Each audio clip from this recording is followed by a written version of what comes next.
Elizabeth Glaser. 11 years ago, while giving birth to my first child, I hemorrhaged and was transfused with 7 pints of blood.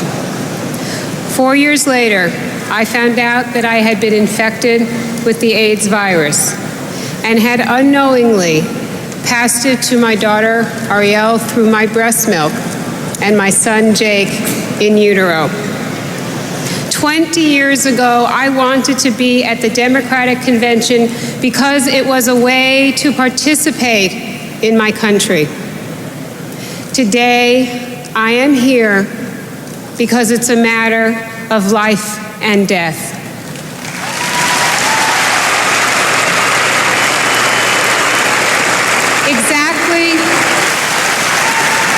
Exactly 4 years ago, my daughter died of AIDS. She did not survive the Reagan administration. I am here because my son and I may not survive 4 more years of leaders who say they care but do nothing.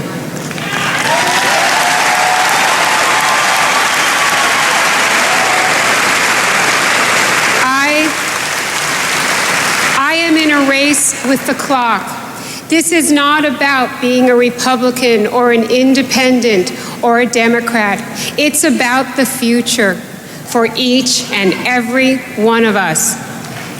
I started out just a mom fighting for the life of her child, but along the way, I learned how unfair America can be today, not just for people who have HIV, but for many, many people, poor people, gay people, people of color, children.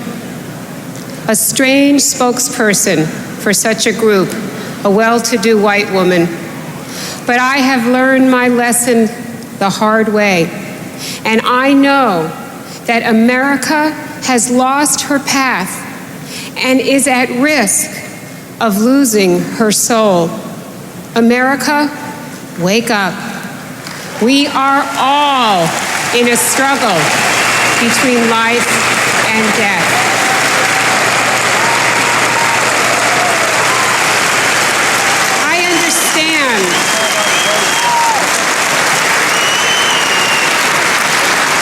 I understand the sense of frustration and despair in our country because I know firsthand about shouting for help and getting no answer.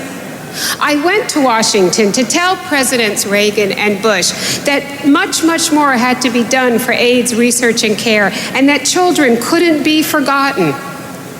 The first time, when nothing happened, I thought they just didn't hear me. The second time, when nothing happened, I thought maybe I didn't shout loud enough. But now I realize they don't hear because they don't want to listen.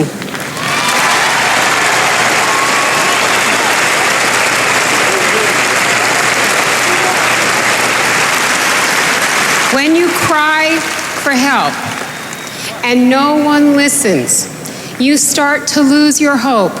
I began to lose faith in America. I felt my country was letting me down, and it was. This is not the America I was raised to be proud of. I was raised to believe that others' problems were my problems as well. But when I tell most people about HIV in hopes that they will help and care, I see the look in their eyes. It's not my problem, they're thinking. Well, it's everyone's problem, and we need a leader who will tell us that.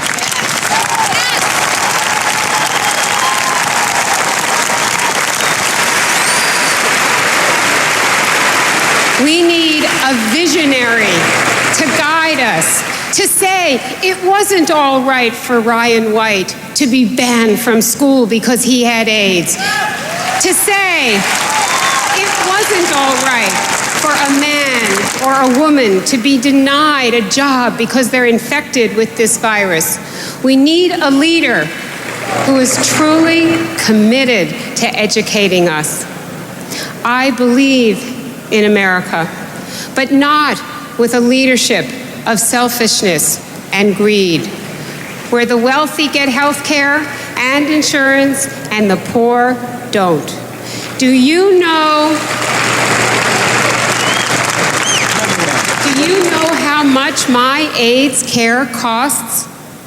Over $40,000 a year. Someone without insurance can't afford this.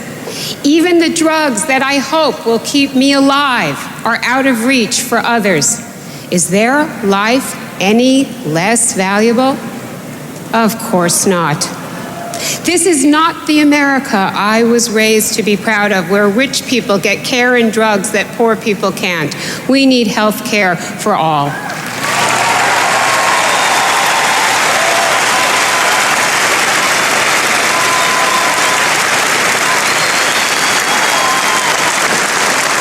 We need a leader who will say this and do something about it. I believe in America, but not a leadership that talks about problems but is incapable of solving them. 2 HIV Commission reports with recommendations about what to do to solve this crisis sitting on shelves, gathering dust.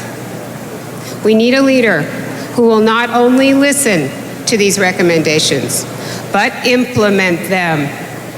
I believe in America, but not with a leadership that doesn't hold government accountable. I go to Washington, to the National Institutes of Health, and say, show me what you're doing on HIV. They hate it when I come because I try to tell them how to do it better. But that's why I love being a taxpayer, because it's my money and they must feel accountable.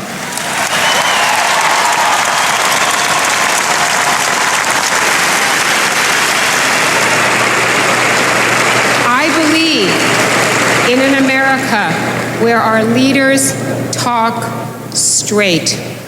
When anyone tells President Bush that the battle against AIDS is seriously underfunded, he juggles the numbers to mislead the public into thinking we're spending twice as much as we really are. While they play games with numbers, people are dying.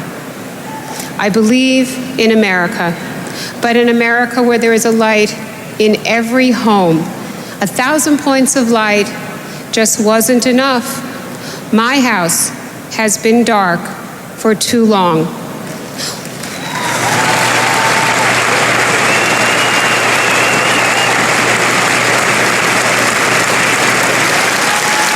Once every generation, history brings us to an important crossroads. Sometimes in life there is that moment when it's possible to make a change for the better. This is one of those moments. For me, this is not politics. This is a crisis of caring. In this hall is the future. Women, men of all colors saying, take America back. We are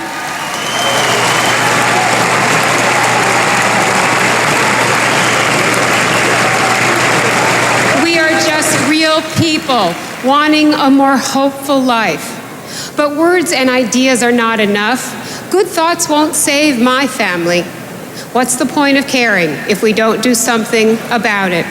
A president and a Congress that can work together so we can get out of this gridlock and move ahead. Because I don't win my war if the president cares and the Congress doesn't, or if the Congress cares and the president doesn't support the ideas.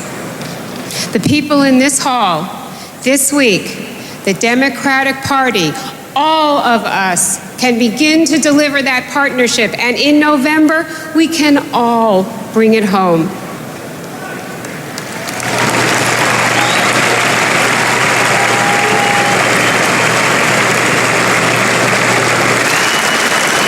My daughter lived 7 years, and in her last year, when she couldn't walk or talk. Her wisdom shone through.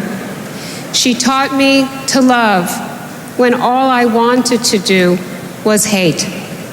She taught me to help others when all I wanted to do was help myself. She taught me to be brave when all I felt was fear. My daughter and I loved each other with simplicity. America, we can do the same. This was the country that offered hope. This was the place where dreams could come true, not just economic dreams, but dreams of freedom, justice, and equality. We all need to hope that our dreams can come true. I challenge you to make it happen, because all our lives, not just mine, depend on it. Thank you.